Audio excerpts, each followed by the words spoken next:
নদিয়ার চাপড়া সুটিয়া গ্রামে রাস্তা তৈরি হচ্ছিল, তো সেই রাস্তার কাজ গ্রামের মানুষ বন্ধ করে দিলেন। তার কারণ তারা দেখছেন যতটা চওড়াই রাস্তা হওয়া উচিত ছিল তার থেকে রাস্তা বেশ সরু। 12 ফুট চওড়া রাস্তা হওয়ার কথা ছিল, কিন্তু রাস্তা হচ্ছে 9 ফুট চওড়া। তাহলে বাকি 3 ফুটের মাল মশলা কি অন্য কোথাও চলে গেল? প্রশ্ন তুলছেন এলাকার মানুষ। আমার সঙ্গে রয়েছেন সমীর, সমীর, জেলা প্রশাসন কিছু বলছে না? কতদিন ধরে জানিয়ে রাখি, চাপড়া থানার অন্তর্গত সুটিয়া গ্রাম থেকে হৃদয়পুর পঞ্চায়েত অফিস পর্যন্ত প্রায় 2 কিলোমিটার রাস্তা দীর্ঘদিন ধরে বেহাল অবস্থায় ছিল। স্থানীয় বাসিন্দাদের দাবি মেনে সেই রাস্তা নির্মাণের কাজ শুরু করে পূর্ত দপ্তর, এবং যখন প্রণয় সংস্থা শুরু হয় তখন দেখা যায় 12 ফুট রাস্তা করা থাকলেও যেটা 9 ফুট চওড়া করা হচ্ছে। এর পাশাপাশি রাস্তার পাশে ঝামা ব্যাগ দিয়ে বাঁধানোর কথা ছিল, সেটাও করা হচ্ছে না। এ নিয়ে আজ সকাল থেকে গ্রামবাসীরা বিক্ষোভ দেখাতে থাকে এবং রাস্তার কাজ বন্ধ হয়ে যায়। এবং খবর পেয়ে আমরা যখন সেখানে পৌঁছাই, সেখানে কিন্তু গ্রামবাসী তাদের ক্ষতির কথা জানান, এবং এই বিষয়টি যখন ঠিকাদার সংস্থারা জানতে পারে তারা তৈরি করে সেখানে চলে আসেন এবং গ্রামবাসীদের সঙ্গে কথাবার্তা বলেন, এবং গ্রামবাসীদের দাবি মেনে শেষ পর্যন্ত যে শিডিউল রয়েছে সেই নিয়ম মেনে কিন্তু কাজ করতে তারা বাধ্য হন। এবং এই গ্রামবাসীদের বিক্ষোভ এবং আমাদের সেখানে উপস্থিতি বা পৌঁছানোর পরে কিন্তু নিয়ম মেনে রাস্তার কাজ শুরু হয়েছে। অতনু, বেশ, ধন্যবাদ সমীর। আমাদের সোনপুকুর থেকে সুটিয়া যে নেতাজি সংঘ ক্লাব আছে ওই পর্যন্ত যে রাস্তাটা, সেই শিডিউল অনুপাতে যেটা আছে সেই রাস্তাটা আমাদের এখানে হচ্ছে না। আমরা দেখতে পাচ্ছি যে আমাদের পঞ্চায়েতের সামনে দিয়ে যে রাস্তাটা যাচ্ছে সেটা আমাদের 12 ফুটের রাস্তা, সে 12 ফুট রাস্তা না হয়ে 9 ফুট রাস্তা করছে। আমরা আমাদের এই রাস্তা যাতে সুষ্ঠুভাবে ভালোভাবে শিডিউল অনুপাতে কাজ হয় সেইটা আমরা চাচ্ছি। আপাতত আমাদের শিডিউল অনুপাতে যদি কাজ না হয়, প্রকৃত রাস্তা যদি না হয়, আমরা বন্ধ করব। বাস স্ট্যান্ড থেকে হৃদয়পুর গ্রাম পঞ্চায়েত পর্যন্ত যে রাস্তা হচ্ছে, পিডব্লিউডি রাস্তা হচ্ছে, ওটা আমি শুনেছি, গ্রামবাসীর কাছেও আজ সকালে শুনলাম যে রাস্তাটা ঠিকঠাক হচ্ছে না। তার জন্য আমি ঊর্ধ্বতন কর্তৃপক্ষের কাছে জানাবো রাস্তাটা যাতে ঠিকঠাক করা হয়। জঞ্জাল ফেলে ফেলে পুকুর ভরাট করা হচ্ছে, কেউ কিছু বুঝতেই পারছেন না। জলাশয় রয়েছে, সেই জলাশয় দেখা যাচ্ছে আস্তে আস্তে জলাশয়টা ছোট হচ্ছে, পুকুর ভরাট হচ্ছে। বেলঘরিয়া নন্দননগরের 30 নম্বর ওয়ার্ড, পুকুর ভরাট করে ফেলার অভিযোগ। যদিও সেই পরিকল্পনা ভেস্তে দিলেন কাউন্সিলর। কিভাবে? সুবীর রয়েছেন আমার সঙ্গে, বলতে পারবেন সুবীর। অতনুদা, এইভাবেই কিন্তু ময়লা আবর্জনা ফেলে বেলঘরিয়া নন্দননগর এলাকা, কামারি পৌরসভা 30 নম্বর ওয়ার্ড, সেই জায়গা থেকে ময়লা ফেলে পুনর্বাসন দপ্তরের যে পুকুর, সেই পুকুর কিন্তু আস্তে আস্তে করে ভরাট করা হচ্ছিল। কিছু অসাধু ব্যবসায়ী এই কাজ করছিলেন। তারপরে কিন্তু পৌরসভার কাছে খবর যায় এবং পৌরসভার জঞ্জাল বিভাগের পুর পরিষদ সদস্য সৌমিত্র পুতুতুন্ডু তিনি এবং ইঞ্জিনিয়ার আধিকারিকদের নিয়ে অভিযান চালানো হয়, এবং অভিযান চালানোর পরেই কিন্তু সেই পুকুরের যে আবর্জনা সেগুলো কিন্তু জেসিবি দিয়ে অন্যত্র ফেলে সেই যে পুকুর কিন্তু আগের অবস্থায় ফিরিয়ে দেওয়া হয়। এবং আগামী দিনে যদি এই ধরনের কোনো কেউ করতে চায় তাদের বিরুদ্ধে আইনানুগ ব্যবস্থা নেওয়া হবে, এমনটা কিন্তু পরিষ্কারভাবে জানিয়ে দিয়েছেন পুর পরিষদ সদস্য সৌমিত্র পুতুতুন্ডু। ধন্যবাদ। পুকুর ভরাট যোজনা দীর্ঘদিন ধরে করার চেষ্টা করছে, এবং কিছু এলাকার অঞ্চলের অসাধু ব্যবসায়ী তার সাথে সাথে, বিশেষ করে এই জমিগুলো তো আড়ারের জমি, এবং এই জমিগুলোকে এই অঞ্চলের কলোনি কমিটিরা মাছ চাষ করে, তারা মুনাফা নেয়, আর পৌরসভাকে তার দুর্ভোগ ভোগ করতে হয়। এটা আমাদের কাছে অত্যন্ত কষ্টদায়ক ব্যাপার। আমরা, আমাদের ইও সাহেব আছেন এবং তিনি ব্যাপারটা উদ্যোগ নিয়েছেন। বিশেষ করে আমরা প্রত্যেকে আছে, আমাদের 2জন এসআই আছে আমাদের দপ্তরে, এবং আমরা সেই জায়গায় দাঁড়িয়ে এই পুকুরটাকে পরিষ্কার করে আমরা চাই যে আর এই জমির ব্যাপারে হস্তক্ষেপ করুক। আর এদিকে সল্টলেকে এক থাইল্যান্ডের তরুণী, তাকে শ্লীলতাহানি করা হয়েছে, এই অভিযোগ উঠছে এক ক্যাব চালকের বিরুদ্ধে। তিনি যখন কাজ থেকে ফিরছিলেন গতকাল, তখনই এই ঘটনা ঘটেছে বলে মনে করা হচ্ছে। জবরদস্তি তরুণীর ঘরেও ঢুকে পড়ার অভিযোগ। বিধাননগর দক্ষিণ থানায় অভিযোগ দায়ের হয়েছে। সুকান্তনগরের ঘটনা সল্টলেকের। ঠিক কি অভিযোগ ধরা পড়েছে? চটলিকে সুকান্তনগর, সেই সুকান্তনগরের ভিনদেশী এক তরুণী, তিনি কিন্তু একেবারে থাইল্যান্ডের আদতে বাসিন্দা। তিনি বর্তমানে কর্মরত ছিলেন হচ্ছে কলকাতার একটি জায়গা, এবং গতকাল যখন তিনি একেবারে এই তরুণ থাইল্যান্ডের বাসিন্দা কর্মসূত্রে সল্টলেকে থাকলো পিকনিক গার্ডেন্সের অফিস থেকে যখন একটি উবের বাইকে করে তিনি যখন ফিরছিলেন সল্টলেকে, ঠিক সেই সময় কিন্তু একেবারে তাকে প্রথম শ্লীলতাহানি করা হয়। তার পরবর্তী ক্ষেত্রে যে ভাড়া নিয়ে একটি প্রথম গন্ডগোল হয়, 72 টাকা ভাড়া হয়েছিল, খুচরো ছিল না। তিনি জানান তিনি বাড়ির ওপরে যাচ্ছেন এবং সেখানে গিয়ে কিন্তু ভাড়া দেবেন। যখন আসতে দেরি হয়, এরপরেই সেই উবের বাইকের যিনি চালক তিনি সেই বাড়ির ভিতরে প্রবেশ করেন এবং জোর করে তাকে শ্লীলতাহানি করে বলে এমনটা অভিযোগ প্রস্তাব দেন।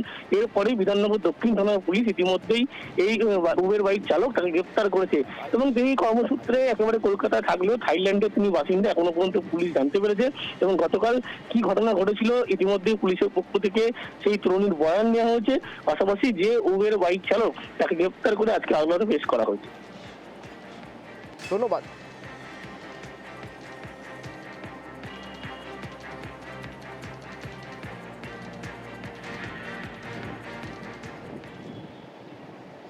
ফুলের ব্যবসা করা যারা হাওড়ায়, তাদের সুবিধার জন্য একটা আধুনিক মার্কেটের ব্যবস্থা করা হয়েছিল, বিতান। তো সেই বিতান প্রথম উদ্বোধন হয় 2022 সালে, 2022-এর 26শে সেপ্টেম্বর উদ্বোধন হলো, কিন্তু বিতানের গেটে তালাই রয়ে গেল। ঠিক বছরখানেক পর 2023 জানুয়ারি আবার বিতানের উদ্বোধন হলো। উদ্বোধনের পরের দিন থেকে তালা। এবছর আবার উদ্বোধন।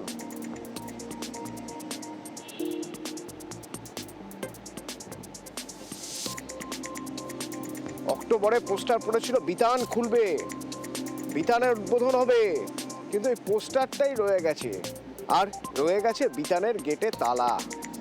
বারবার উদ্বোধন হচ্ছে, কিন্তু বিতানের গেটে তালা আর খুলছে না। তাহলে আর ফুল ব্যবসায়ীদের লাভ কি হলো? এই আধুনিক মার্কেট করে সুবিধা কি হলো? তালা খোলায় কোথায় সমস্যা হচ্ছে জানবো। দেবাশিস রয়েছেন আমার সঙ্গে সরাসরি। দেবাশিস,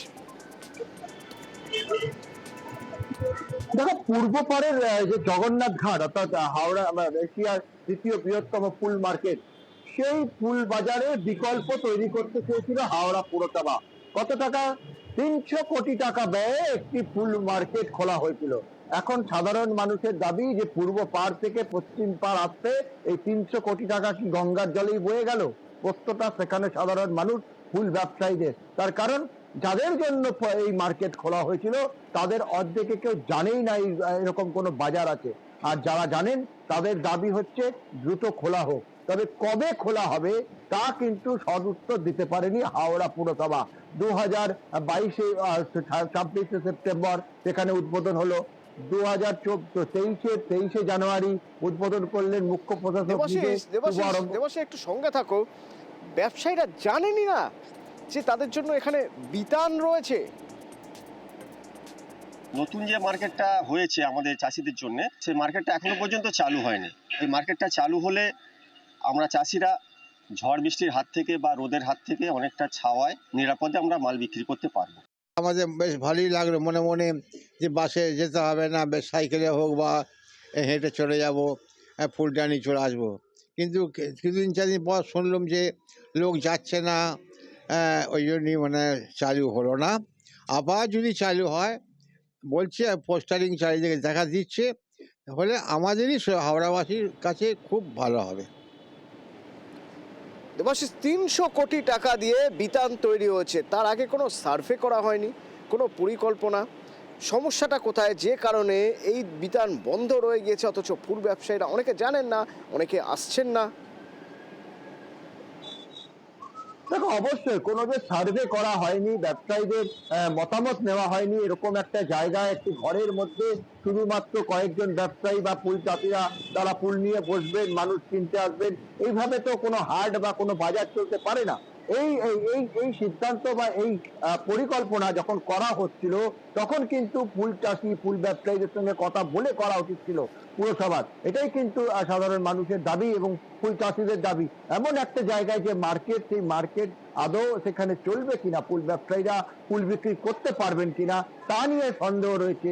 এবং কি প্রচার, এই যে ফুল চাষিদের সঙ্গে কথা বলা, তাদেরকে সেখানে বসতে দেওয়া, জায়গা তৈরি করে দেওয়া, সেরকম কোনো পরিকল্পনাই নেই। শুধু উদ্বোধন, আর উদ্বোধনের সময় কিছু মানুষকে ফুল ব্যবসায়ী সাজিয়ে চারগাছা ফুল জগন্নাথ ঘাট থেকে কিনে এনে তাদেরকে দিয়ে বসিয়ে প্রমাণ করানো যে এই চাষিরাই নাকি এখানে ফুল বেচবেন। কিন্তু ঠিক উদ্বোধনের পরের দিন গেটে তালা পড়ে যায়, আর যারা এখানে ব্যবসা করতে আসেন তারা সাধারণ মানুষজন, যারা হাওড়া পুরসভার কিছু কর্মী আছেন, তাদেরকে এই ফুল নিয়ে বসিয়ে দেওয়া হয় ফুল ব্যবসার জন্য। ফলে এই যে লোক দেখানো কারবার, তা নিয়ে কিন্তু মূলত প্রশ্নচিহ্ন উঠছে।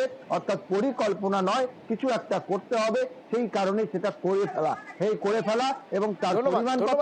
300 কোটি টাকা। এখানে কিছু আমাদের আর টুকরো কাজ বাকি আছে।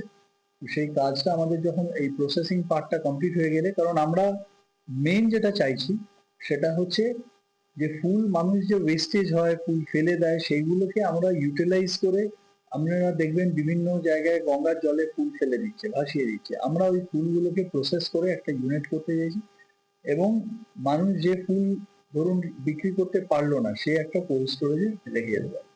তো এইটা আমাদের লাস্ট পার্টে অফ দ্য প্রজেক্টটা বাকি আছে। সেটা আমি আশা করছি এই সপ্তাহের মধ্যেই আমাদের কথা হয়েছে, ওনারা লাস্ট ট্রেনচের টাকা দিলে আমরা